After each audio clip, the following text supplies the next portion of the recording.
Labvakar!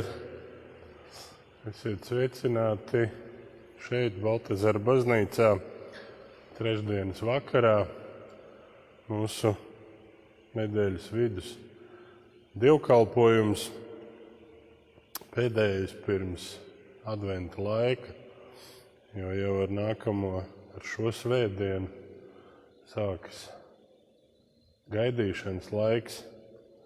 Gaidīsim Kristus piedzimšanas svētkus un to brīnumu, ko sauc par Dieva iemiesošanos, par viņa nākšanu. Nevis varā un spēkā, bet pazemībā, kā mazam bērnam. Bet šodien svinēsim šo Dieva žēlastības dienu. Svinēsim dievkalpojumu, sāksim to Dieva Tēva, Dēla un Svētā gara vārdā. Āmen. Žēlastība un miers jums no tā, kas bija, kas ir un kas nāk. Svētīgs ir tas, kam grēki piedoti, kam pārkāpumi apklāti. Tādēļ, iesākot šo dievkalpojumu, vienosimies kopīgā grēksūdzes lūgšanā.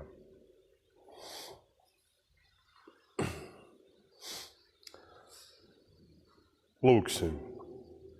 Visvarenais Dievs, sirds žēlīgais Tēvs, es, nabaga grēcinieks, Tev sūdzu savus grēkus, ar ko esmu apgrēkojies domās, vārdos un darbos, un ar ko gan esmu pelnījis Tavas dusmas un sodu laikā un mūžībā. Bet es tos no sirds nožēloju, un tie man gauži sāp. Un es Tevi lūdzu, Tavas lielās apžēlošanās un Tava mīļā dēla, Jēzus Kristus, mana pestītāja, rūgto ciešanu un nāves dēļ. Esi man grēciniekam žēlīgs, piedod man visus manus grēkus un dod man sava svētā gara spēku, kā varu atgriezties. Ja nu šī ir jūsu patiesa grēka sūdzēšana un lūgšana, tad aplieciniet to vienā vārdā sacīdami jā. Kad nu jūs savus grēkus nožēlodami ticībā meklējat iepriecinājumu ar mūsu pestītāju Jēzus Kristus nopelnu, no saviem grēkiem gribat atstāties un Dieva svētajam prātam paklausīt, tad uz tādu jūsu grēku sūdzēšanu un lūgšanu, kā aicināts un iecelts Dieva vārda kalps, es jums pasludinu Dieva žēlastību un apliecinu pēc Kunga Jēzus Kristus pavēles, ka visi jūsu grēki jums ir piedoti. Tēva un Dēla un Svētā gara vārdā. Āmen.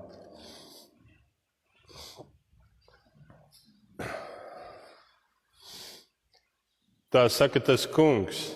Es domāju par jums miera domas, piesauciet mani un es jūs uzklausīšu. To, Kungs, esi apžēlojies par savu zemi, esi atsvabinājis Jēkabu gūstekņus, tu esi piedevis savas tautas noziegumu, apklājis visus viņas grēkus. Tu esi atņēmis visu savu dusmību, novērsies no savas dusmu kvēles. Atjauno mūs atkal Dievs mūsu žēlīgais, remdēj savas dusmas pret mums. Vai tu dusmosies uz mums mūžīgi, paildzinās savas dusmas uz bērnu bērniem? Vai tad tu mūs atkal neatspirdzinās, ka tava tauta var priecāties tevī? Parādi mums, Kungs, savu žēlastību un dāvini mums savu pestīšanu.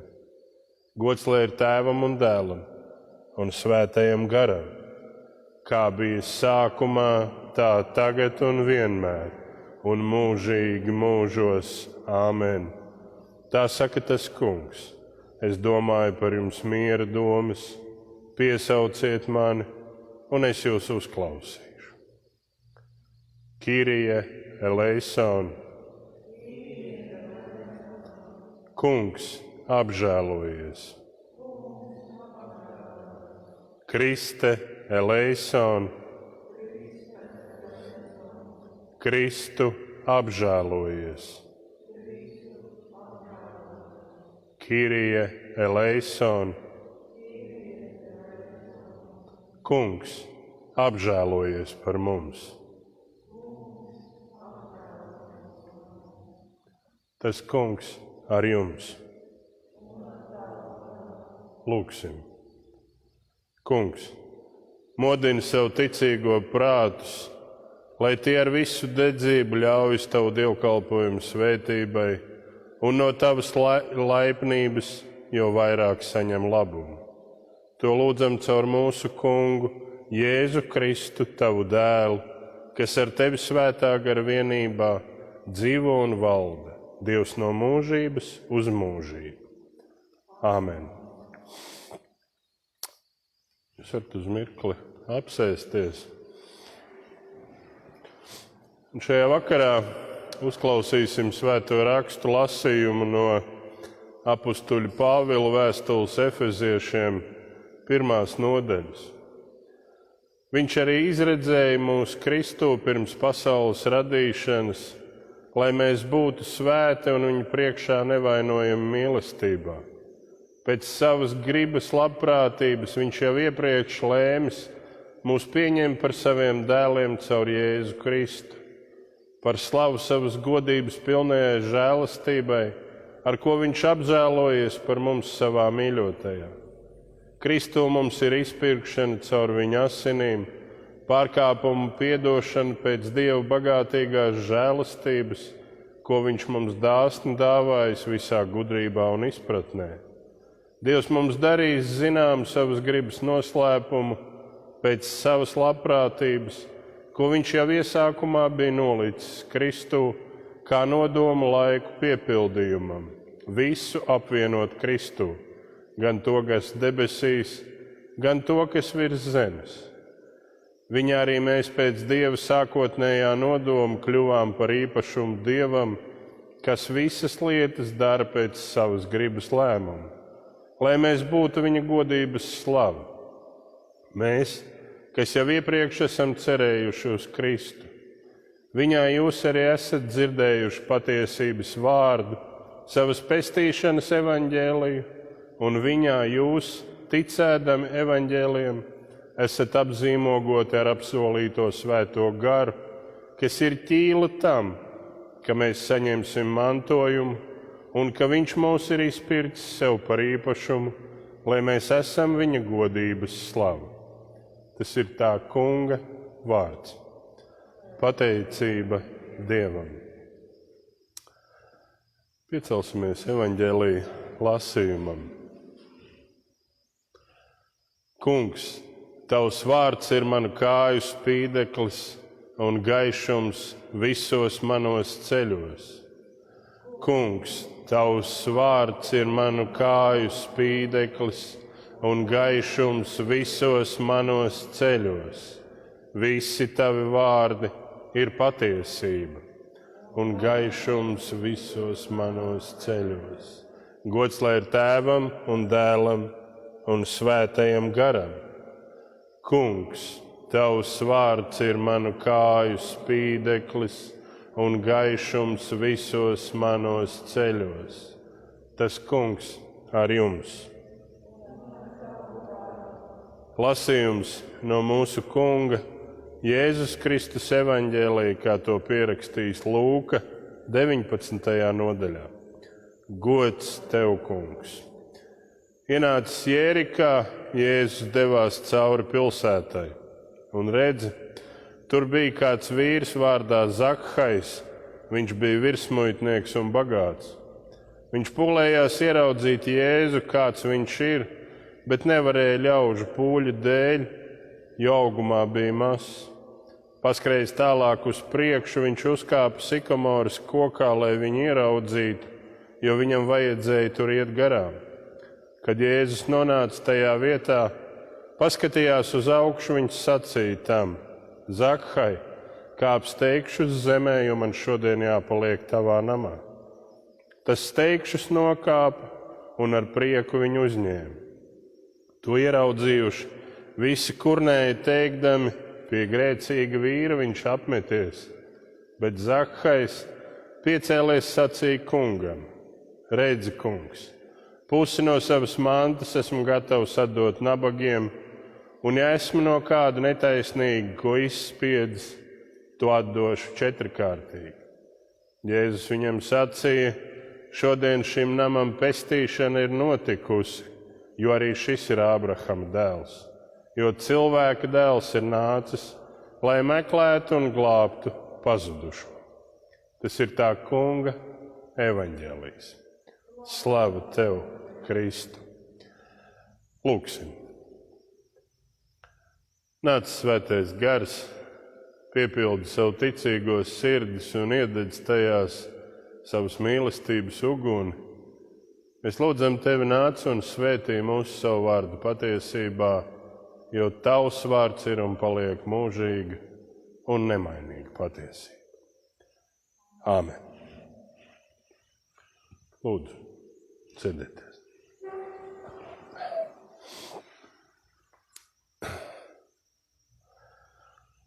Ja būtu tāda iespēja nedaudz atkāpties no mums ierastās dievkalpojuma kārtības, tad vislabprātāk es lasītu vispirms šo te Lūkas evaņģēlija tekstu un tikai pēc tam fragmentu no apustuļa Pāvila vēstules Efeziešiem.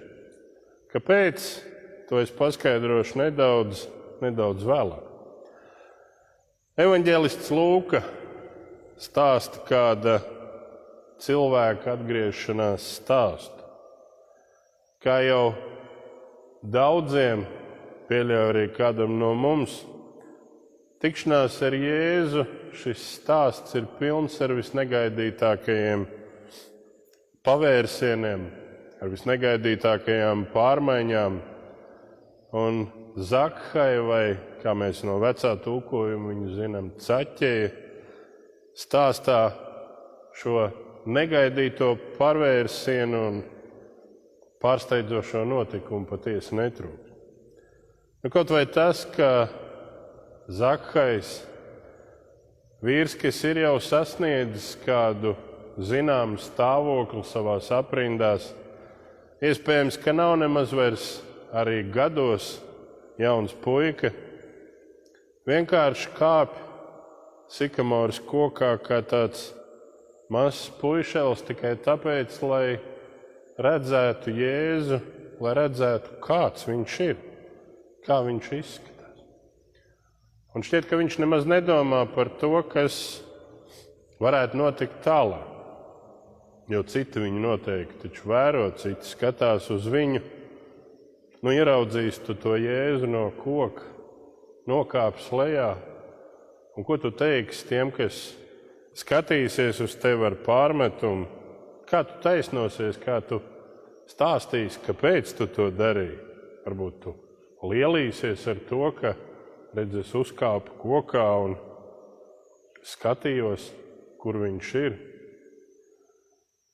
No vienas puses mēs esam tādā vieglākā stāvoklī, jo mēs zinām, kā šis stāsts attīstīsies tālāk, un tad varam teikt, ka Zakhais gribēja jau kokā kāpdams bija gatavs atdot pusi no savas mantas nabagajiem, ka viņš jau tad bija gatavs nožēlot visu savu dzīvi un ka neredzēja citu iespēju, kā pievērst garām ejošā Jēzus uzmanību.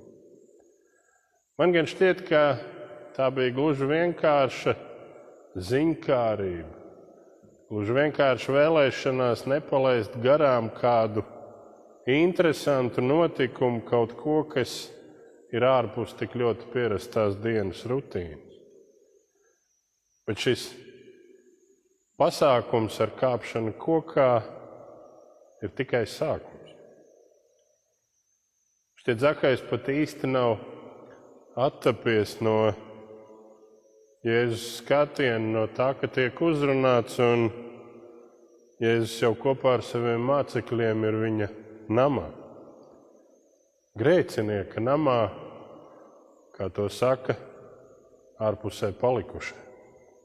Iespējams, ka līdz ar Zakhaju, Jēzu un viņu mācekļiem tur iekšā ir sagājuši tādi paši muitnieki, nodokļu iekasētāji, kāds ir namatēvs. Un mēs taču paši zinām, kā mēs pat šodien runājam un domājam par tiem cilvēkiem, kuri rūpējās mūsu valstī par nodokļu iekasēšanu. Un ja mēs to skaidri apzināmies, tad zinām, cik ļoti mīļi bija tajā laikā šie muitnieki, kuri piedevām pie visu vēl kalpoja okupācijas varai. Un nav nekāds brīnums, ka tie, kas palika ārpusē, pukstēja un stenēja sacīdami, ka pie grēcīgu vīru viņš ir apmeties. Jo viņu pareizā ticība, viņu pareizie principi jau neļāva viņiem iet šādā namā nemaz iekšā, nerunājot jau par sēšanos pie viena galda. Un arī šis ir tikai sākums tām pārmaiņām, kas notiek ar Zakhaju. Ja farizēji pēc savas taisnības un pēc savas saprašanas nespēdam izskaidrot šo Jēzus lēmumu iet un baudīt maltīti un īstu muitnieka namā, bija dusmīgi, bija neapmierināti, viņi to tajā redzēja gandrīz vai zaimošanu, tad pamēģiniet tikai iedomāties, kāds bija pārsteigums un izbrīns tiem, kas sēdēja pie viena galda ar Zakhaju pēc tam, kad viņš ar vienu teikumu atteicās no puses savas mantas. Ja kokā viņš kāpa, vismaz kāda racionāla iemesla vadīts, lai redzētu Jēzu, tad šim paziņojumam par mantas atdošanu un izspiesta atlīdzināšana četrkārtīgi nav nekāda reāla, nekāda racionāla pamatojuma. Neviens taču nemēģināja viņu pierunāt no mācekļiem, vai Jēzus viņu nepamācīja, kā tagad vajadzētu rīkoties, ka ar kādu labu darbu, ar labu apņemšanos vajadzētu atlīdzināt šo tev parādīto godu.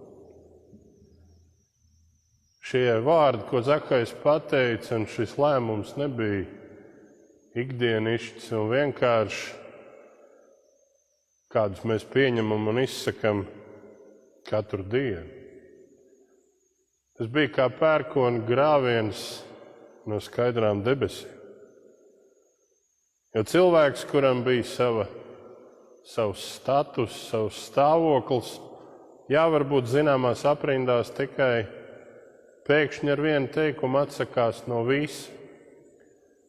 Atsakās no saviem mērķiem, atsakās no saviem plāniem, no savām ambīcijām, atsakās no mantas. Visu to viņš ir būvējis, vācis un veidojis nevienu gadu. Ņemot vērā Zakhaja amatu un viņa pieredzi šajā amatā, viņš noteikti nebija tāds ideālists un romantiķis. Drīzāk sīksts praktiķis, iespējams ar skarbu raksturu, varbūt nedaudz cinisks. Viņš bija tāds, kas pieredze bija pats pieņemt lēmumus un tos īstenot, un te pēkšņi viss sagriežas ar kājām gaisā. Un šajā vietā es gribu atgriezties pie savas domas par to, ka būtu labi šos lasījumus lasīt otrādā secībā. Vispirms stāstu par Zakhaja atgriešanos, un tikai tad apustuļa Pāvila vēstule Efeziešiem. Jo kāpēc? Lūka stāsta mums notikumu. Viņš stāsta to, kas notiek ar Zakhaju, kas notiek ar jebkuru citu grēcinieku, kad viņš tuvu un personīgi satiek Jēzu. Viņš stāsta par šīm pārmaiņām, par tiem cēloņiem, kas uz to pamudina. Bet Pāvils paskaidro un pamato, kāpēc tas viss notiek. Un nevajadzētu pat lasīt visu šo fragmentu, visu šo perikopi no vēstules Efeziešiem. Pilnīgi pietiktu ar vienu vienīgu teikumu, ar vienu pantu. Viņš ir izredzējis mūsu Kristu pirms pasaules radīšanas, lai mēs būtu svēti un viņa priekšā nevainojami mīlestība. Vienalga, kas tu esi, vienalga, kurā pasaules stūrī tu dzīvo, Dievam ir plāns tavai dzīvei. Dievam ir skaidri zināmi uzdevumi, kuri tev jāizpilda, un mērķi, kurus tev ir jāsasniedz. Un, lai īstenotu šo plānu, sikamoras koks augs tajā vietā, kur Zakhajs un Jēzus sastapsies. Un, lai īstenotu šo plānu, Zakhajs kāps šajā kokā, lai cik muļķīgi un nepierasti tas varbūt izskatītos viņam un visiem pārējiem no malas. Un, lai īstenotu šo Dieva plānu, viņš būs gatavs atdot pusi no savas mantas, jo kādā brīdī sapratīs, ka pretī iegūst ko nesalīdzinām vairāk, ko nesalīdzinām lielāk.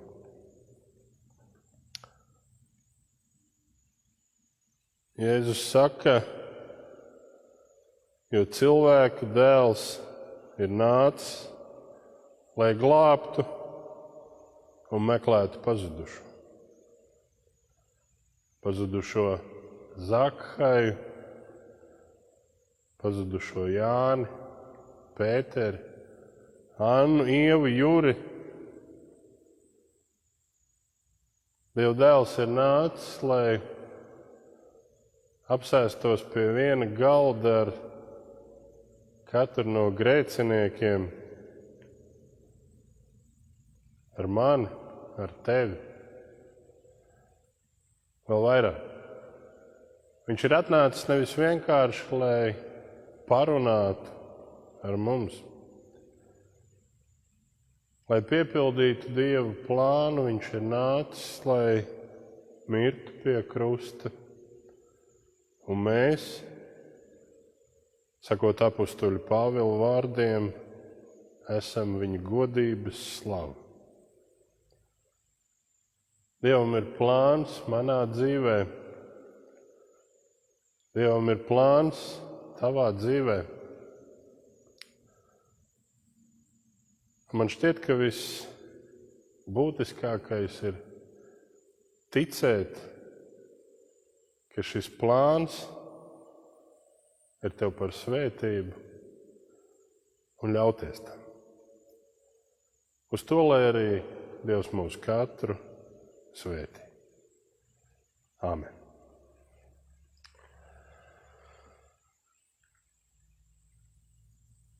Vienosimies kopīgā lūgšanā.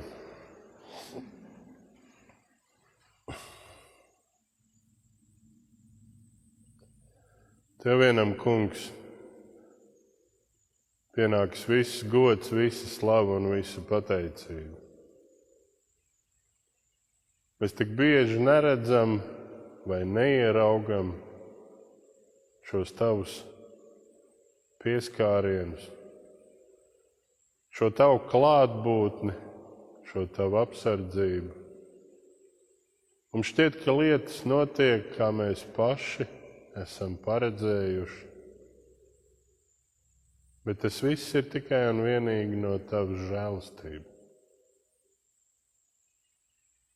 Šī ir žēlastības diena, šis ir žēlastības laiks. Mēs pateicamies Tev par to, ka Tu katru no mums cauri šai dienai un visai mūsu dzīvei esi sargājis un vadījis.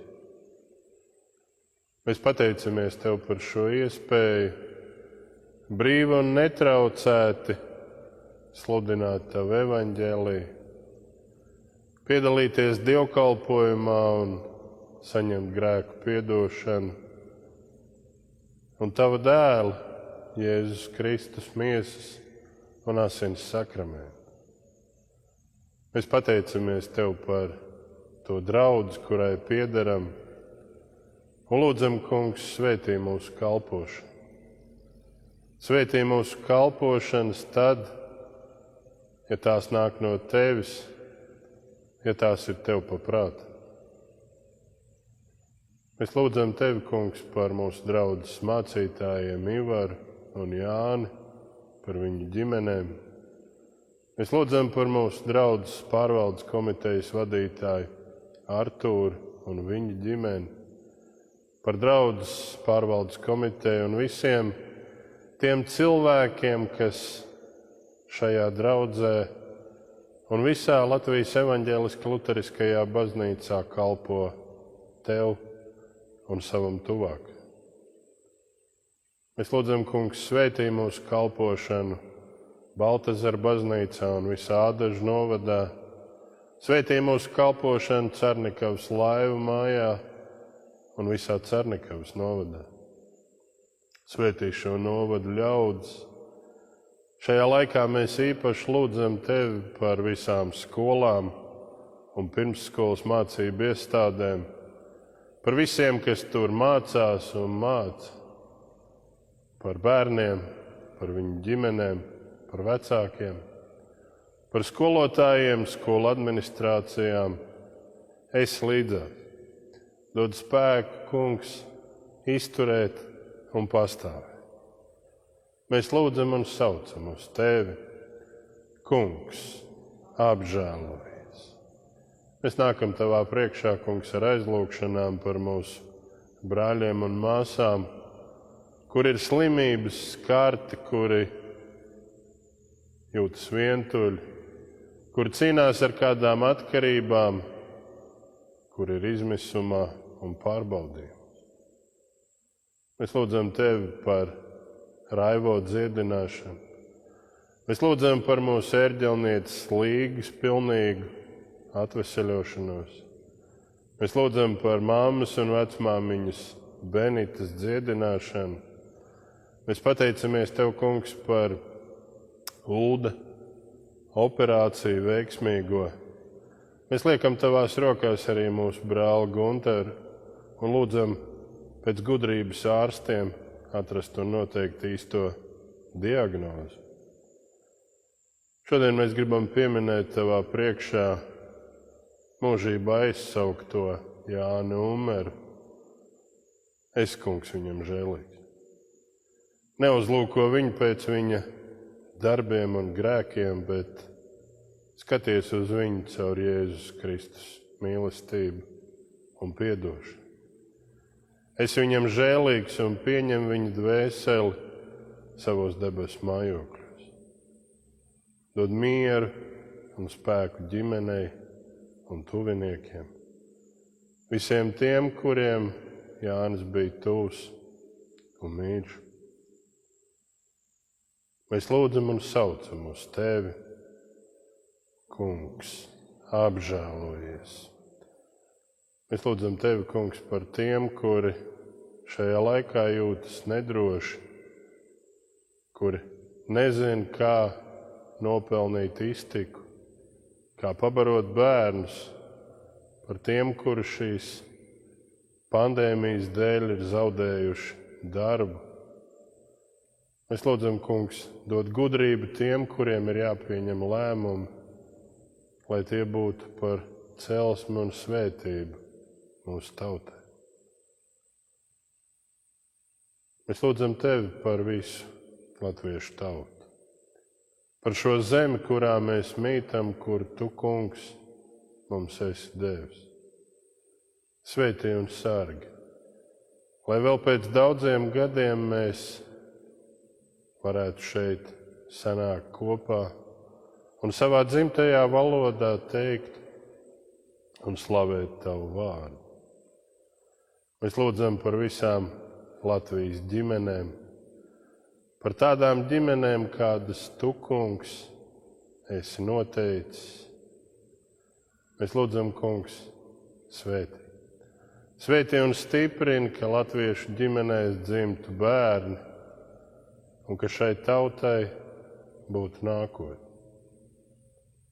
Mēs lūdzam Tevi par Latvijas evaņģēlisko luterisko baznīcu, par tās arhibīskapu Jāni, par bīskapiem Hansu Martinu un Eināru, par bīskapu emeritus Pāvilu, par visiem prāvestiem, mūsu iecirkņu prāvestu Dzintaru, par visiem mācītājiem, evaņģēlistiem, lektoriem, par draudžu priekšniekiem un draudžu mūziķiem, par perminderiem un visiem kalpotājiem. Par katru, kurš šīs baznīcas dievnamos ir atradis Tevi, Kungs, mieru un piedošanu. Mēs lūdzam Tevi par šo grēkā kritušo pasauli, par tiem, kas Tevi ir pazaudējuši, un par tiem, kas Tevi vēl nav atraduši, par tiem, kas paiet garām visiem dievnamiem mūsu dzimtenē un pat neatskatās uz tiem, par tiem, kuriem mēs neesam pasludinājuši šo glābjošo vēsti par Jēzu Kristu. Mēs lūdzam Tevi par tiem, kuriem šķiet, ka viņiem šīs lūgšanas ir vajadzīgas vismazāk, un lūdzam par tiem, kuriem šķiet, ka viņiem šīs lūgšanas ir vajadzīgas visvairāk. Par visiem laimīgajiem un visiem nelaimīgajiem.